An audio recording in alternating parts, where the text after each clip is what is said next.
Well, as results come in this evening, we're going to keep an eye on 3 districts in Virginia where Democratic incumbents are facing tough re-elections. Victories in those 3 races for Republicans could indicate that it might indeed be a red wave. Yeah, our congressional correspondent, Kilmeny Duchardt, is tracking those races, and she joins us now live from Washington. Hi, Kilmeny.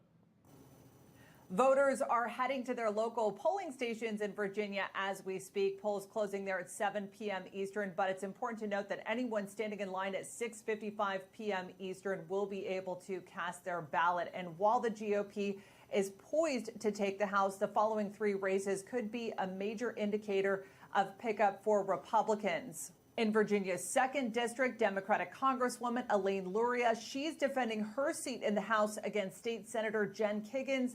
That race is now in a dead heat. Independents say the economy and inflation are the top issues there. So that may spell good news for Republicans.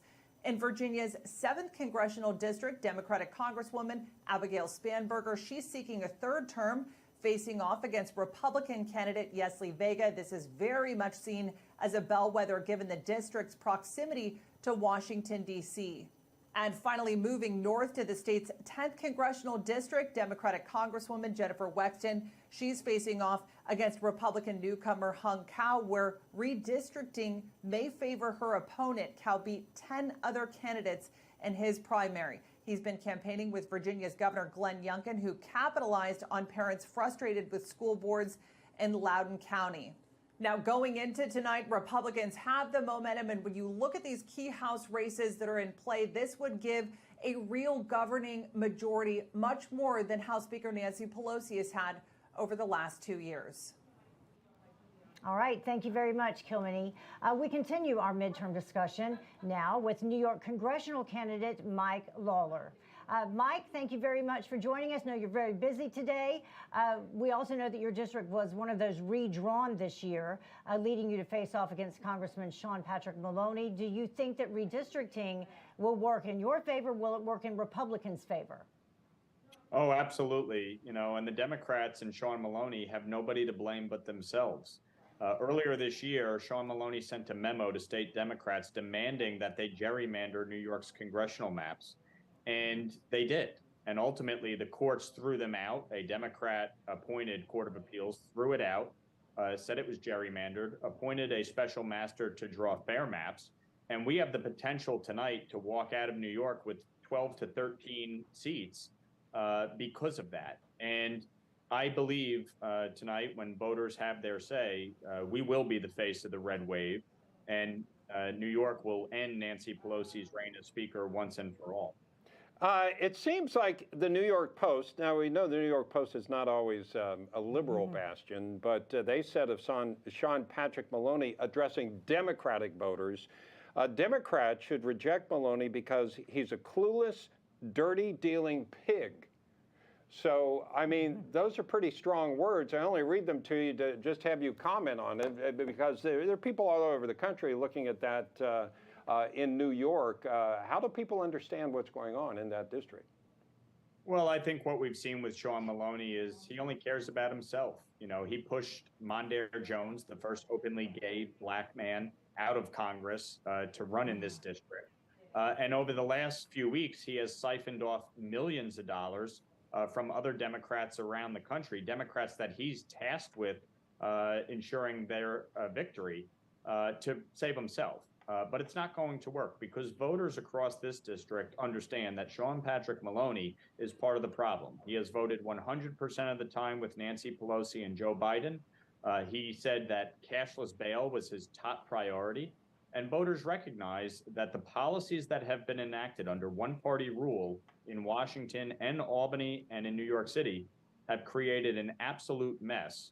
And they're ready to throw the bums out, frankly, and restore balance and ensure that common sense policies are enacted at every level of government. And that's why we're going to win tonight. And I think it'll be a pretty decisive win. I wanted to ask you a little bit more. You touched on it briefly there about the amount of money that is being sent out to Democratic candidates. not just your district, but really across the country in races that many perhaps in the mainstream media and other Democrats had deemed were not going to be competitive at all. You would think if anyone would be ahead, perhaps it would be the chairman of the Democratic Congressional Campaign Committee. But as you said, he's out there trying to beg for money and taking it from other candidates. How significant is that to you, that you think that the Democratic Party is having to spend so much money to fight candidates like you? Well, listen, it speaks volumes to how competitive this race is, that they've had to siphon off millions of dollars, and that Bill Clinton, Hillary Clinton, Joe Biden, and Jill Biden have all had to come in some fashion or another and try to save him.